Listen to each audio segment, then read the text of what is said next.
Good evening, it's Peter of the Music Room, here to do the 2026 vinyl tag, finally having a go at it, after everybody else seems to have had a go. Vinyl tag was actually created, in this particular case, by David Atkinson. I'm being co-hosted by Wanda, my beautiful dog, right? She'll probably fall asleep in a minute. Um, she's not normally on camera, but today she's laying here and, doing something inappropriate now, are you? You okay? Anyway, say hi, Wanda. So, anyway, still going to be really strange, aren't you? What am I doing? Alright, so, what do they say about working with animals and children? Anyway, 2026 final tag, let's get on with it. There's 20 questions, which I'm going to answer as best I can. Yeah, so here we go. First one is your favourite vinyl or other purchase for 2026. Had quite a flurry of things this year. I was given things. I bought quite a few things. I'm gonna go with Elvis Presley, Sunset Boulevard. There's the LP and also the CD box set. The LP is a double LP, best of that. This is actually a 5-disc set of outtakes and rehearsals and masters from 1972 and I believe 1975. No, it's all 1972. Oh yeah, there are 1975 masters as well. So yeah, quite a great set, quite nicely packaged. I love these sets, and both of them. They're nicely packaged with booklets and everything, and the like. That's the. Sorry, this is the CD set with the booklet and the two folders with the CDs with the replica labels of RCA, the 70 label, right? Yeah, they're very nice sets indeed. I've been buying these, and the LPs also are really quite nice. I'm going to put that away later. The LPs are beautiful. I've got about 5 of these now, 5 different ones. Burning Love, there's a few other things. Memphis, yeah. I haven't got the Memphis CDs yet, which I probably will get. But that's the Elvis Sunset Boulevard LP. So that was actually quite nice. One of the reasons I picked this also is because this was a Christmas gift from my beautiful partner Kate. So that's why it's so special as well. So there's that. Okay, so next one. Favourite musical experience. Didn't go to any concerts this year. Had a few things happening, or last year. Had a few things happening compared to the year before. But did see some live music, and one constant we did see, my partner and I, Kate, was a band called The Bell, and I'm going to give them a shout out. 5-piece band, covers band to be sure, but think harmonies, acoustic, electric. Think Eagles and Supertramp and America and a whole lot of other things in that band. They do rock up as we go along. Okay, Man for Man's Earth Band, a whole lot of other things. Kate and I actually met at one of their gigs 21 months ago. So that's also why they're special. But they're such a wonderful band, Actually, all 5 members of the band sing. Predominantly 3 people at the front. Including a guy named Gary Dixon who used to be in the Ted Murray game. So yeah, wonderful experience seeing that. So I'll shout out to The Bell if you happen to be watching it. Okay, your vinyl CD collection will it be bigger or smaller in 10 years' time? I can't honestly say, to be honest with you, because my rate of buying, while it's reduced, my vinyl buying has increased in the last year, right? And there's always something I'm going to want. So I really can't honestly say that it's going to be less. I may downsize in 10 years, but I don't know for sure yet how that's going to go, what it's going to look like. I think my son would probably like me to downsize it, especially before I cark it. But because it will be something to deal with.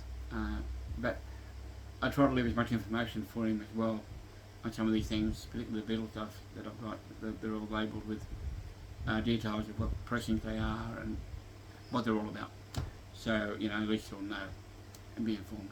But as a question, I really can't answer because it's I don't know what my mindset's going to be in 10 years' time. So yeah. Number 4, you move into a new home. I hope I don't have to move again. I haven't moved for thankfully 3 years. Touch wood. Though I had moved house 3 times in 3 years at one point, so I know what that's like. But what's my first play? To greet the neighbours, and now I'm here. Well, I'm going to crank it. It's going to be Rainbow Rising. One of the greatest ever heavy rock albums ever made. Richie Blackmore, the classic lineup actually. Tony Carey, Jimmy Bain, Cozy Powell, Ronnie James Dio, and Richie on guitar. That's classic album. That's the second album they released. Probably the best thing they've released. 6 tracks on the album. It's just, you know, just a phenomenal album. I've shown this before, so it's really no surprise. Yeah, so yeah, I'm gonna go with that one. The 2 albums, one each from a male and female singer, favourites of mine, and so there's 2. That's the next question. I'm gonna go female singer Linda Ronstadt. I'm gonna go with the Greatest Hits album. I could have picked a couple of albums, but this I particularly chose because if only for one song on this, which is Long Long While, which is on Long Long Time, Long Long Time. It's just an absolutely stunning performance, just a really heartfelt, heart-wrenching vocal performance from Linda. This is a great album, a greatest hits album, to be honest with you. This covers her earlier period. It's got, it does have different drums from Stone Ponies. Covers her earlier Asylum years, and maybe a little bit of Capitol as well. I think it's mainly Asylum. But yeah, I've started to actually try to find some other Linda Ronstadt LPs, some earlier ones. But that's a stunning album. If you're going to get a best of Linda, that's a pretty good one to get. For male vocalist, I'm going to go with David Bowie, and I'm going to go with Station to Station, my favourite Bowie album. Just the timbre in his voice. He can vary his voice so much. But that's a great album. This is his bridge from his Thin White Duke days. It's Thin White Duke days, but from Young Americans, kind of soul R&B, blue eyed soul, going into the Berlin period. Okay, 6 tracks on this thing. My favourite being Word on the Wing. That's my favourite track on this album. But it's quite a kind of a disco-y, dancey sort of album in a way. Yeah, great album. There are some dance elements to this album, but it's a phenomenal album all the same, you know. So yeah, Bowie. Alright, I'll show you 3 top soul dance albums. So I'm going to go 1 from a particular band, but 2 are going to be various artists, and you'll see why. That's Atlantic Rhythm Blues, volume 6, that's 47 to 74. This is 66 to 69, this is volume 6. There are 7 volumes in the set. There is a CD box of it, which actually expands even further beyond these. There was a box set of the LPs, I believe, that these were collected. But the CD set actually has more tracks than the LPs. You probably hear it here, can't sing, that's Wanda playing in the background. Thank you, Wanda. So anyway, that's Atlantic Rhythm Blues, 1947 to 74. Line of notes there in the middle.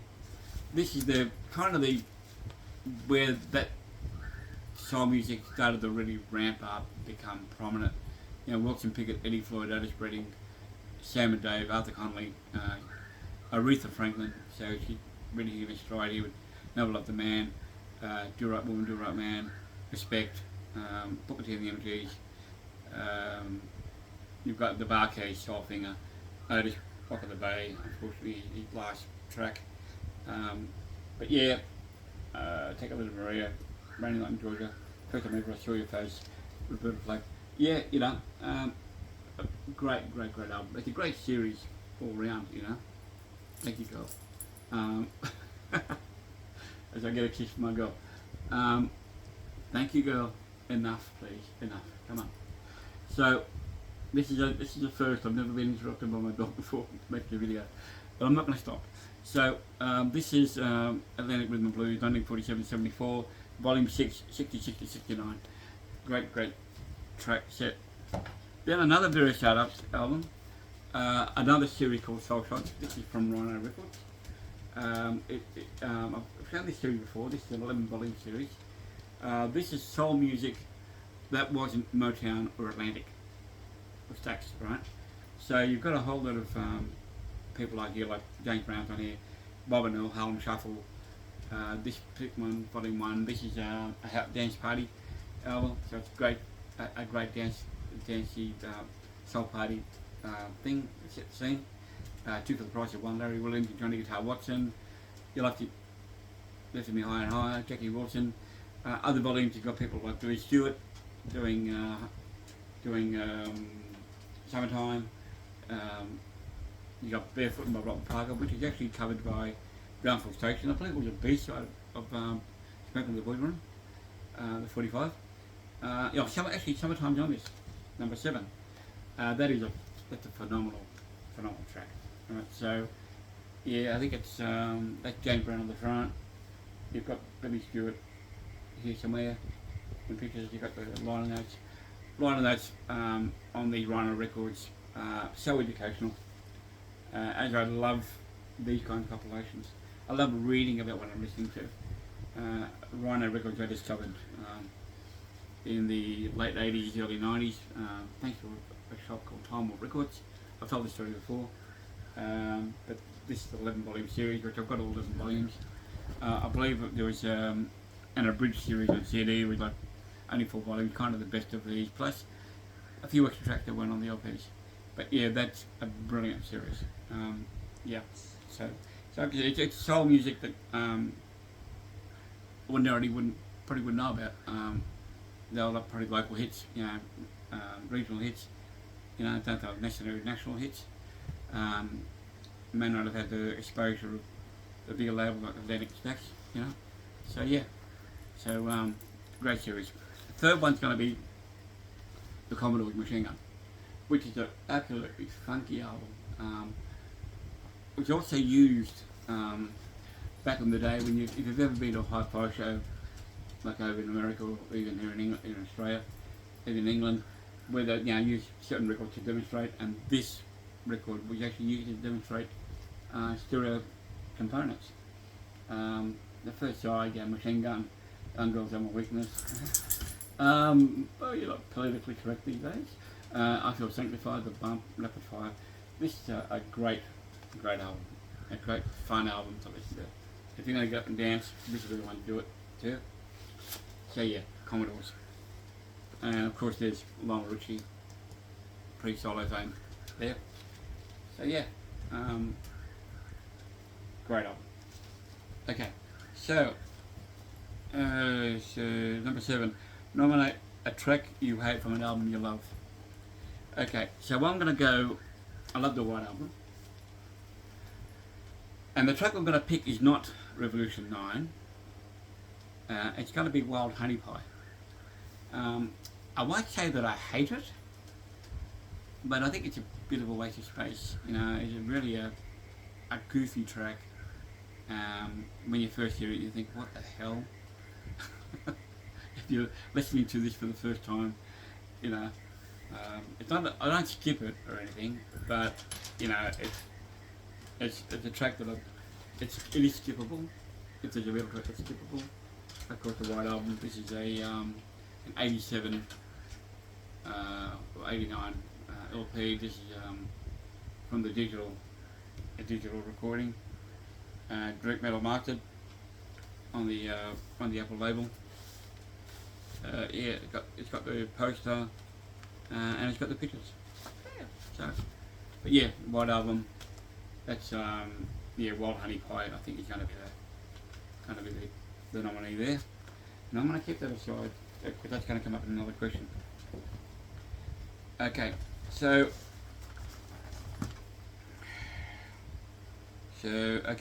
pick one album from each of the last 6 decades.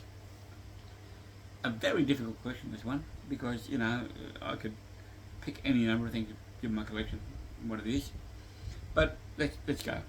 From the 60s, A Hard Day Night. I've gone with that. I could have gone with any Beatles album, but I've gone with this one because this represents for me an era whereby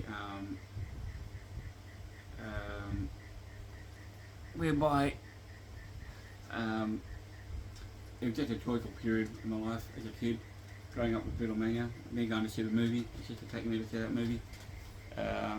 It's 1964, the Beatles came to Australia. This is as defining of Beatlemania as any album that you would see. I mean, I think She Loves You is probably the ultimate Beatlemania track, right? If you're going to define Beatlemania one track, that no one will your hand. But as an album, that there. And it's also an album where the songwriting becomes, again, more mature. They're moving forward.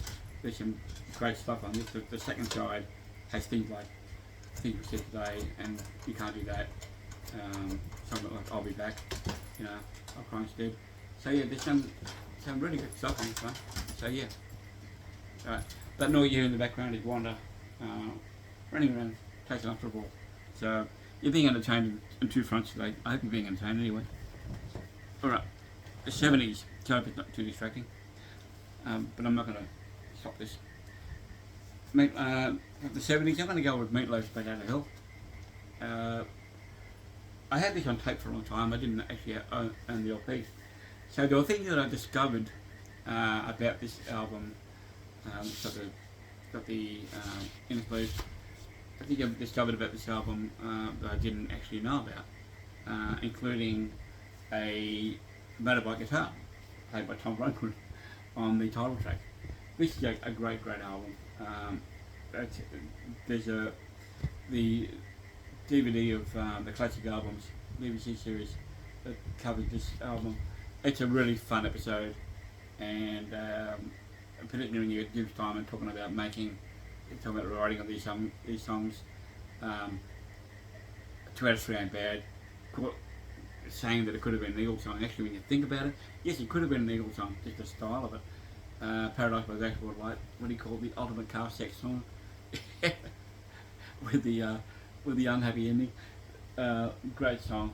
So for crying out loud, as well, 2 out of 3 ain't bad.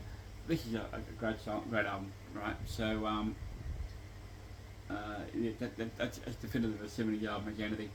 So Meatloaf's Bat Out of Hell, and it was actually bigger here in Australia and in the UK before it became big in America.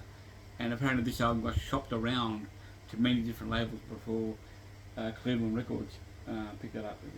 Epic sub-label picked it up, right? So that's Bat Out of Hell by Meatloaf. For the 80s, again another difficult choice, but I've gone with a Billy Joel album,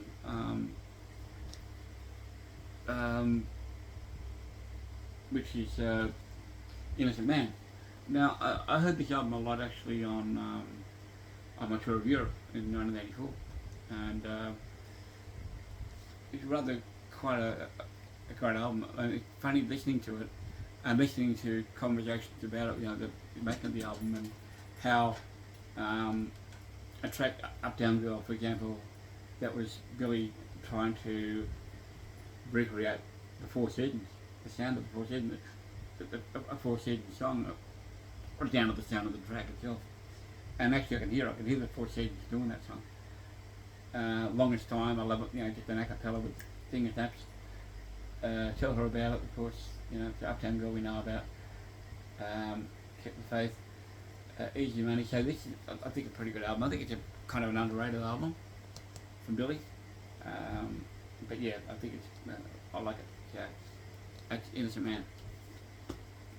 Okay, so when we go into the 90s, um, I didn't buy any real vinyl in the 90s except for Beatle compilations. I probably could have gone with Let It Be Naked, actually, now that I think about it. But I decided to go with Deep Purple's Abandoned for the 2000s. Or for the 90s, sorry. For the 90s. That's what Let It Be Naked would be the 2000s. So this is from 1999. This is Deep Purple Mark 8, I think. Or Mark 7, with C. Morse replacing Richie Blackmore. And it's also the last album to feature John Lord, who retired from the band, and then eventually, before he eventually passed away a few years later. This is a pretty good album actually. I saw Deep Purple in 2000 with this lineup, and it looked like they were having a lot of fun in the process.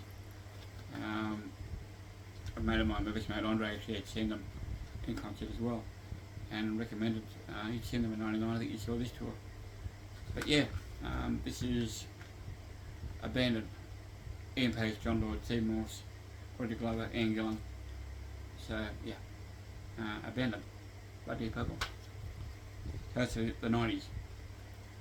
For the 2000s, again staying with CDs.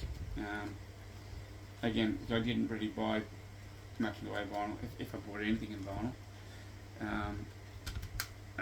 By that time I'd retired the vinyl and all my love was done with CDs, but I'm going to go with, I'd had a music store, Galleon Records, which I bought in the early 2000s, had been around for a long time in the suburb of Fairfield in Sydney.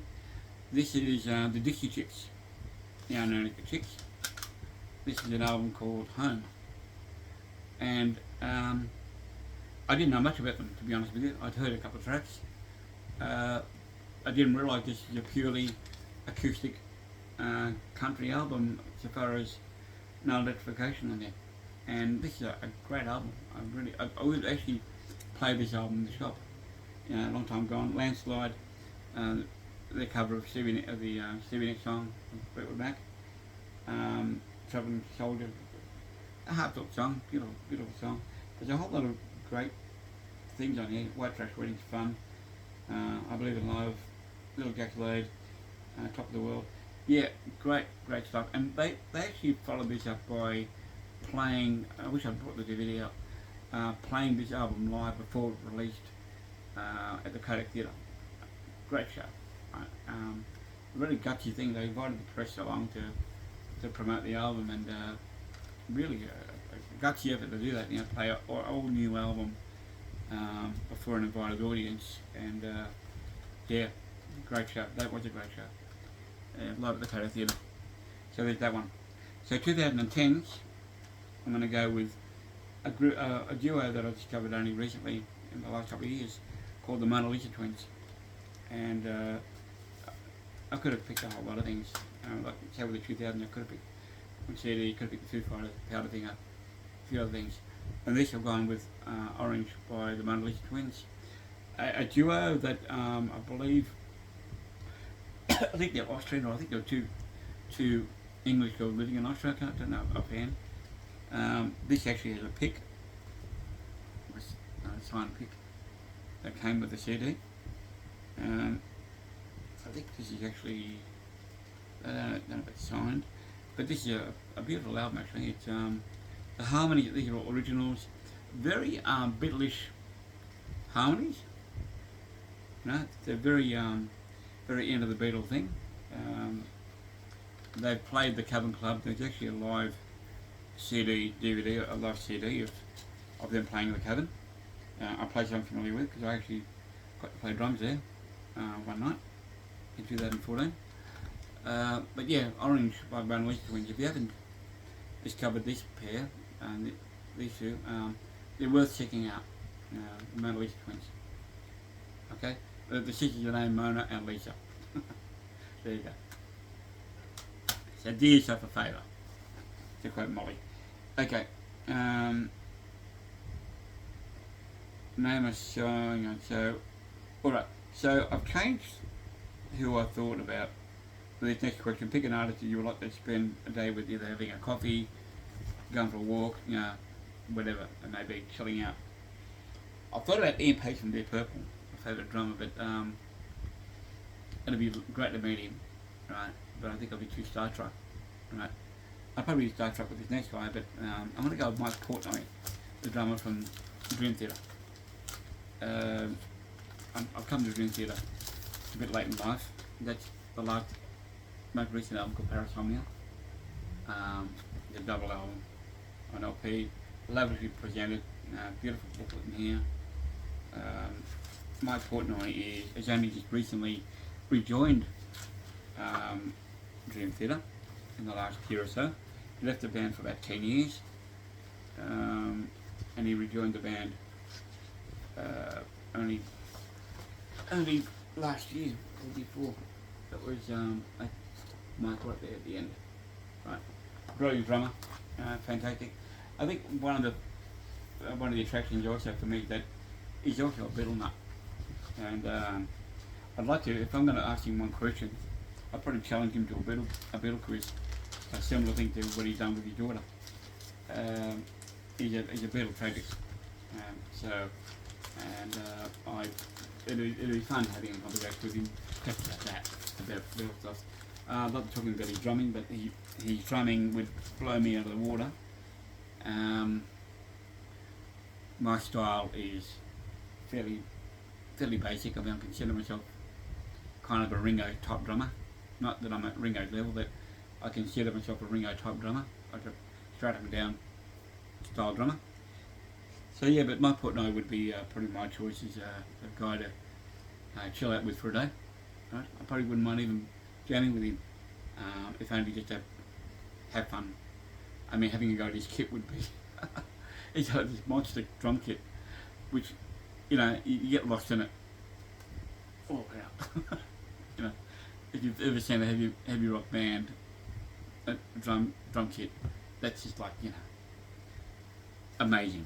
Okay, all right. I better stop rambling because this video is going to get too long. Okay, name a song that brings a tear to your eye. This is going to be question number. That was questions 9 and 10. Question number 11.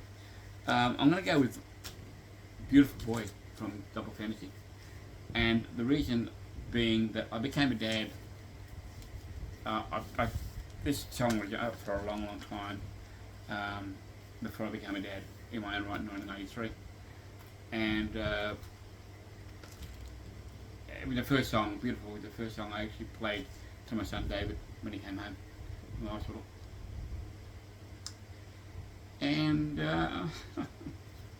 right now, it's bringing a tear to my eye just thinking about it. Just thinking about this thing, just talking about it. But yeah, I'd say Beautiful Boy. Because it spoke to me for the first time as a dad.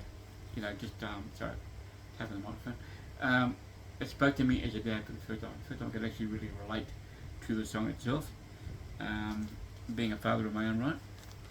And if you're a father, you'll know exactly what I mean. Enough said on that.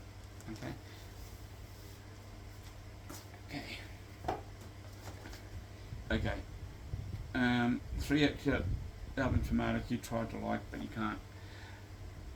I think the question's actually aimed at one artist, 3 albums, but I'm trying to get into them.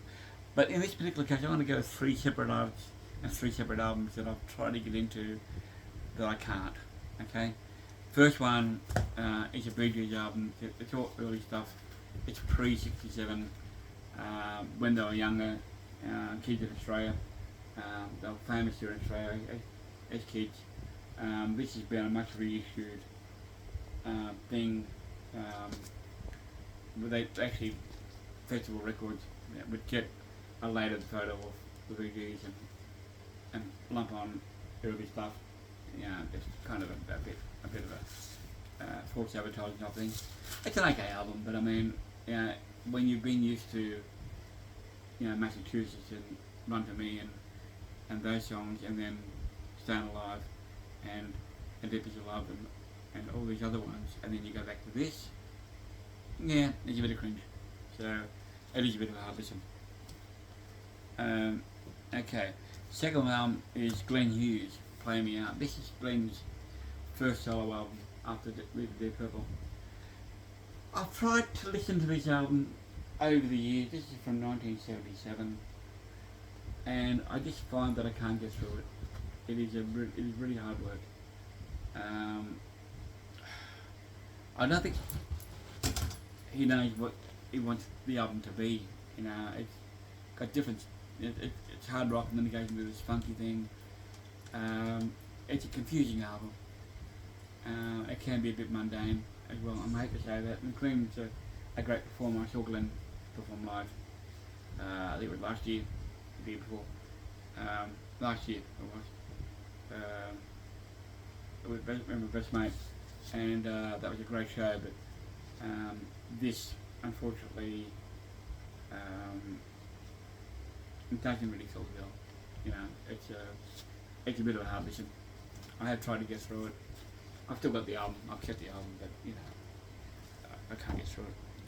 Third one, based on my results. This is a Billie Holiday album. I bought this as a blind buy. Lady in Satin, Billie Holiday. I believe it's a highly regarded album, but I listened to it, and to be honest with you, I found it rather quite dull. I wouldn't call it jazz. It's a lot of slow tempoed torch songs, I think. I don't think there's anything jazzy about it, to be honest with you. I might be wrong, but it's the kind of thing you put on in the background, I think, over dinner. Maybe I need to give it another chance, but when I listen to it, it just seemed to be the same thing over and over and over, and there's no real variety. And with jazz, you expect variety when you're listening to it, you know, some way. But this is basically Billy with an orchestra, and it's a lot of songs that kind of go nowhere, unfortunately, at least in the arrangements. I might be wrong. Maybe I'm being hard on it, but I find this one hard to get through it. Well. So yeah, okay. I bought it as a blind buy, and I thought, well, it's highly regarded. I thought I'd have a go at it. Okay, show an artist whose character disappoints you. But you know, can you separate the music from the artist, from the character? I could have gone Ted Nugent. I could have gone a couple other people. I've gone with Eric Clapton. He's become a bit of a curmudgeon lately. And I believe he's espousing some rather right-wing views, you know, which are disappointing. Talented guitarist, don't get me wrong, you know, he's a legend. That's 41 Ocean Boulevard, from around 1976, I believe. Whatever it was. I saw Clapton in concert at the Wanda Pavilion,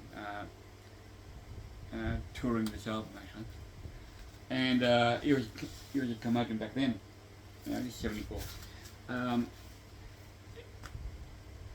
If you don't mind a guitarist, you know, playing a song and then turning around and just talking to the band and not talking to the audience, right?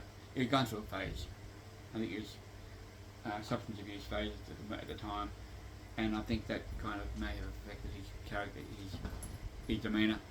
But you know, we'll go back. But yeah, it was a bit hard to take in a way. The concert was pretty good, right? Mind you, I didn't know a lot about Eric Clapton solo or you know, his prior history with Cream or Dirk and Dominoes. I think I just bought the Dirk and Dominoes album at the time. I was just discovering it. But yeah, you know, a pretty good album, but character-wise, yeah, a bit of a curmudgeon. Okay. Alright, now, next question is going to be, if you had to sell your record collection, pick one you would keep, right, okay? Well, if I'm going to keep one item, I'd actually keep a box set, and I don't have a set behind me. There's a few box sets back there. There's a black roll top box back there, which I'm not going to pull out. probably the black little roll top box, or maybe my Mofar box, or my Beatles in mono. I think I'd keep the black one because I'd have a full set of LPs of the Beatles. Yeah, mind you, I wouldn't sell my collection, so that's all moot. Discuss your vinyl community highlight 2025. I don't think I actually had one. I don't know exactly what the question means. If it means a video that I've done, or if it means a video that I've enjoyed. I will share an experience that I had with my best mate, though. He introduced me to, he just moved house to another area, and he discovered a record shop called Crosstalk Records, and he introduced me to this record shop, and I found that album, which I didn't buy immediately, but I rang him a bit later and got him to hang on to me. It's Phil Manning, Wish There Was a Way. This American blues rock guitarist, Australian blues rock guitarist, a legend in Australian music. It's on the original Mushroom label, like so, as in my t-shirt, like so. Great album. It's blues, it's acoustic, it's rock. Nice album. So yeah, and he's got a nice voice as well. Got some legends on here: Mal Logan on keyboards, Mark Kennedy on drums, Barry Sullivan bass, Phil Manning's on there, of course. Rene Gayer on backing vocals, so from Matthew Didgeridoo. So yeah, there's that. Name a favourite music biopic. I could say Ray. Alright, great movie, right? The amazing depiction of Ray Charles by Jamie Foxx on that film. But I've also got to say one that I've recently seen on streaming, I think on Amazon, where did I see it? And that is Completely Unknown, the Bob Dylan movie. Great film. Thoroughly enjoyed it. It depicts Dylan's period starting out to Newport and that period when he went electric, right? And yeah, great film. Thoroughly enjoyed it. So yeah, I would recommend that. Okay, so if I'm going to sell my favourite artist, who would I sell to someone new? Well, it'd be the Beatles I would try and sell, but like Maggie said before, I'm not going to try and sell the Beatles. They speak for themselves. If you don't know who they are by now, I suggest if you want to discover them, go find out for yourself. There are any number of points you can start. I would start at the beginning and work your way through it, because you'll be amazed at the development from one album to the next, from one single to the next, right? And how they've developed and reinvented themselves. Okay, so I'm not going to really waste my time with that question. It's just it's a moot point trying to sell the Beatles, not trying to sell ice to Eskimos, I suppose. Alright, so what was I going to say? This a question that I actually skipped. 3 reasons why jazz matters. Don't know enough about jazz to really say why jazz matters. I guess in the history, it's tied to Americana, but American history, particularly black history, the talent that's come out of that genre. So many legendary musicians have come out of it, and with that, the number of amazing records that have come out of it, the music that's come out of it. So yeah, I would say that they're probably the main reason why jazz matters. To show a favourite jazz album, I'm going to go with Dave Brubeck, Time Out. That's an original Australian. I showed this to you back in a previous vinyl tag. It was in 2022. That one there, that's had a clean, it comes up nice. It's a mono original. So yeah, Brubeck, Time Out. Here I see. Bless me. Okay. Okay, so I've done that. So favourite artist. I'm an innocent man. And you got a final listen. Okay, and that's where this Beatles White Album comes in. Yeah, probably it would be the White Album. And I think if I was being executed from under throw, if I'm being executed, whichever way they decide to do it, electrocution, injection, whatever, I want to be doing it as good night comes on. Now it's time to say good night, deep cut, yeah, that kind of thing. The timing would be impeccable, so it would be the last thing I hear. But I'd say the White Album. It's a double album as well, so yeah, there you go. And finally, arranged to meet up with 3 VCs that you've never met. Well, I'm going to go with Katie Cords, who's up in the Blue Mountains, Aussie girl, Aussie lady, Rough Day Generation, another Aussie YouTube channel, Peter. I'd like to actually get involved with your channel and have a chat with you guys. That'd be great. And I'm going to go with Tony from LPs Are Us as well. I could have picked any number of people, you know, Belinda Murphy, 33 and a third, Whitley Dave, you know. But yeah, I'll go with those, you know. I'll pick 2 Aussies, you know, and a token, and an American gentleman named Tony at LPs Are Us, who was actually quite positive with his comments on my little video today. And I thank him for that. Thank you, Tony. Very kind of you. So there you have it. I'm going to sign off now. We're pushing a long video here, 40 minutes. So if you've stuck around, thank you very much. As Wanda bids you farewell as well. I'll leave you to it, guys. Hope you enjoyed the video. If you like this video, hit like and subscribe. Ring the bell for notification. Could do with the support. My only small channel, 270 odd subscribers. I know my output hasn't been consistent because I've had things happening, particularly like my broken leg, which is getting operated on tomorrow morning. So yeah, so I have all that in front of me. So see you later, guys and girls, wherever you are in the world. Good night, good evening, good morning, farewell, stay safe, and look after yourselves. Bye bye. Be kind to each other.